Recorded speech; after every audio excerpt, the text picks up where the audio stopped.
बिस्मिल्लाहिर्रहमानिर्रहीम। शुक्रिया चेयरमैन साहब। खुदावंद मुताल का इरशाद है कि ज़ालिका बिअन्नल्लाह मौलल्लज़ीना आमनू व अन्नल्लज़ीना कफ़रू ला मौला लहुम। देखें, पाकिस्तान स्ट्रेटजिकली बहुत अहम जगह पर वाक़या है। इसकी बहुत अहमियत है।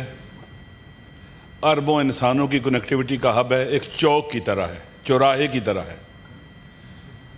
और इसकी जो स्ट्रेटजिक लोकेशन है, इसी वजह से जहाँ इसके लिए बहुत ज़्यादा फुर्सतें हैं, अपॉर्चुनिटीज़ हैं, वहीं इसके लिए थ्रेट्स भी हैं।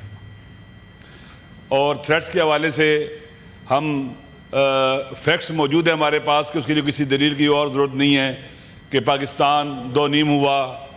पाकिस्तान के लिए अंदरूनी जंग पाकिस्तान के अंदर आ चुकी हुई है, पाकिस्तान के बार्डर भी महफूज नहीं हैं।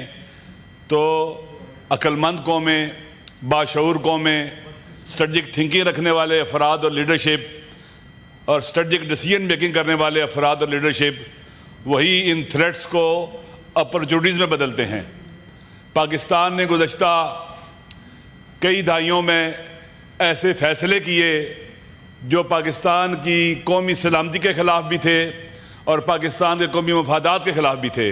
उनमें से एक अमरीकी मफादात की खातिर, अमेरिका की सिक्योरिटी की खातिर हमारे हुक्मरानों के फ़ैसले वार अगेंस्ट टेरर के फ्रंटमैन के तौर पर हमारे वज़ीर दिफा साहब ने फरमाया कि हम 30 साल तक अमेरिका की खातिर दहशतगर्द पालते रहे यहाँ पर, और हमने ये कार्रवाइयाँ की हैं। ये पाकिस्तान को चार्जशीट किया उन्होंने कि हम 30 साल तक, हमारा वज़ीर दिफा कह रहा है किन हालात के अंदर, जब हमने मुल्क के अंदर 80,000 से ज़्यादा जनाजे उठाए हैं। गोया हमारी पॉलिसीज़ गलत थी और उन पॉलिसीज़ के जो नुकसानात हैं आफ्टर शॉक से हम आज तक भुगत रहे हैं। अब भी पाकिस्तान के हमारा दुश्मन स्टेप बाय स्टेप आगे बढ़ रहा है, आहिस्ता आहिस्ता आगे बढ़ रहा है। वो हमें आइसोलेट करना चाहता है, तनहा करना चाहता है, और उसके बाद हमारे पाकिस्तान के वजूद को मिटाना चाहता है। आप देख लें, उसकी खारजा पॉलिसी देख लें, और अत्ता वो राज़ी नहीं है कि उसके क्रिकेट के खिलाड़ी पाकिस्तान में आएँ और क्रिकेट खेलें। पाकिस्तान को हर जगह तनहा करना चाहता है वो। आप इकनॉमिकल देख लें, सोशली देख लें, हर लिहाज से कई तरह की जंग शुरू की उसने हमारे खिलाफ। वो दहशतगर्दों को भी सपोर्ट करता है, मीडिया वार भी कर रहा है, नफ्सियाती जंग भी लड़ रहा है, कोग्निटिव वार भी कर रहा है।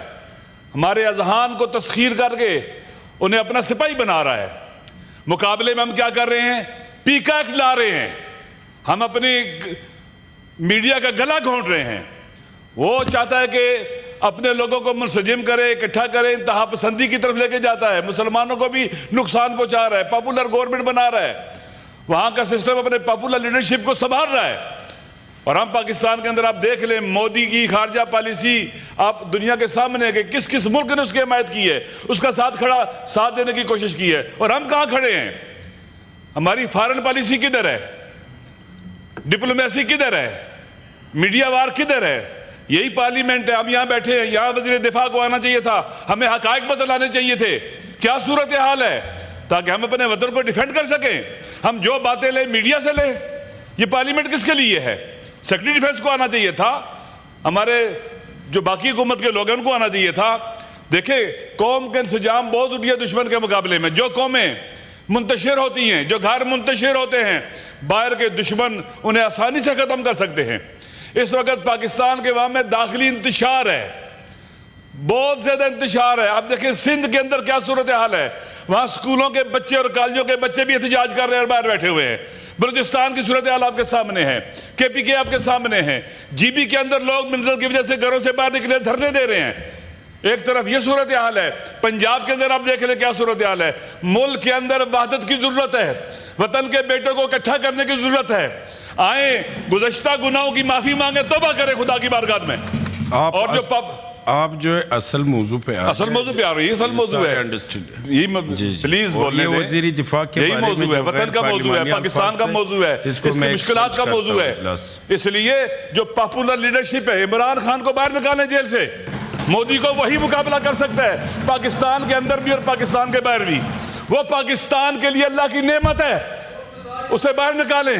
बहुत से लोग सजा याफ्ता थे, जब एयरपोर्ट पर आए तो वहीं पर उनके लिए वो अंगूठे लगाकर उनको आजाद किया गया। पाकिस्तान की जरूरत है, आए तमाम दाखिली इख्तिलाफात को खत्म करें। कौन सजा याफ्ता है कौन नहीं हम सब जानते हैं। खुदा के लिए सियासतदान आगे बढ़े। नवाज शरीफ साहब क्यों नहीं बोल रहे? उन्हें बोलना चाहिए। वो एक बड़ी जमात के सदर है, प्रेसिडेंट है, उसके लीडर हैं। मेरे ख्याल में इस वक्त इकट्ठा होने का वक्त है।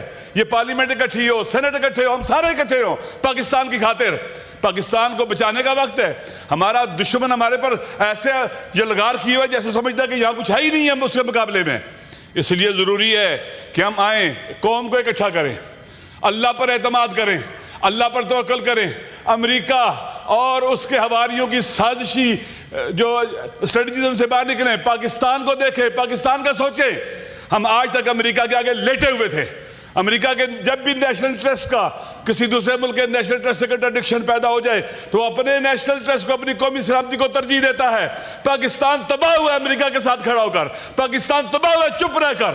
गजा के अंदर जुल्म होता रहा, हम क्यों नहीं बोले? सदर पाकिस्तान ने ऐवान सदर में सब पार्टियों को बुलाया था, उनकी लीडरशिप को बुलाया था और वहाँ पर गजा के हवाले से गुफ्तगू हुई थी। कहा गया था कि वहाँ पर एक कमेटी बनेगी। वो कमेटी कहाँ है जो दौरे करेगी, लोगों को बतलाएगी? किधर बनी है कमेटी? गोंगलों से झाड़ू, गोंगलों से मिट्टी क्या उसे कहते हैं, मिट्टी करना और उतारना, ये दुरुस्त नहीं है। जो इंसान जुबान से बात करता है, मर्द की बात जुबान जुबान होती है। यही वो जुबान है जिससे बेटी का और अपनी बहन का रिश्ता देते हैं, जिगर का टुकड़ा देते हैं। हम जुबान से जो कहते हैं वही हमें लबे करना चाहिए।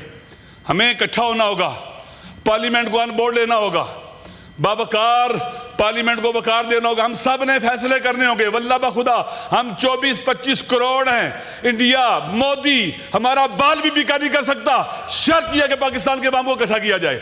जिन्हें जेल में फेंका हुआ बाहर निकालो, उनको उन सियासी कैदियों को बाहर निकालो ताकि पाकिस्तान इकट्ठा हो, हम इकट्ठे हों। गलतियां सबसे होती हैं, अपनी गलतियों से अब इबरत हासिल करो, सबक लो। लिहाजा जरूरी है कि पाकिस्तान की खातिर, इस वतन की खातिर, चेयरमैन साहब, यहाँ वजीर साहब बैठे हुए हैं, खुदा को दिल जलता है, जिगर जलता है, फटता है जिगर। मैं उस आदमी का बेटा हूं, मैंने पहले भी कहा है, जिस दिन पाकिस्तान टूटा था 17 तारीख को, 16 को टूटा था, 17 को BBC में खबरें सुनते हुए मेरा वालिद 41 साल का था, 6 फुट 3 इंच उसका कद था। वो हार्ट अटैक होकर गिर के मर गया। मैं उस दिन यतीम हुआ था जिस दिन पाकिस्तान टूटा था।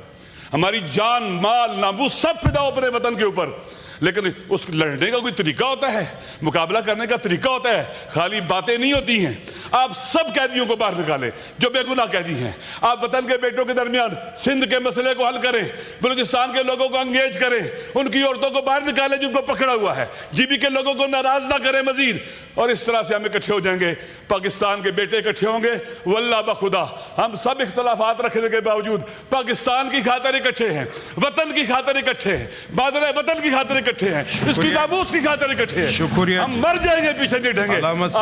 आए सेनेट से पैगाम देना चाहिए, यहाँ हमारे वजीर बैठे हुए हैं, आए कौम को इकट्ठा करें, खुदा के लिए इकट्ठा करें और वो फैसले करें जो अक्ल कहती है, जो हमारा शऊर कहता है, जो हमारी बसीरत कहती है, जो इस वतन के फायदे में है वो करें। इंशाअल्लाह जी पाकिस्तान को कोई नुकसान नहीं पहुंचा सकेगा अगर हम नुकसान ना पहुंचाएं, अगर हम इकट्ठे हो जाएं तो। शुक्रिया जी।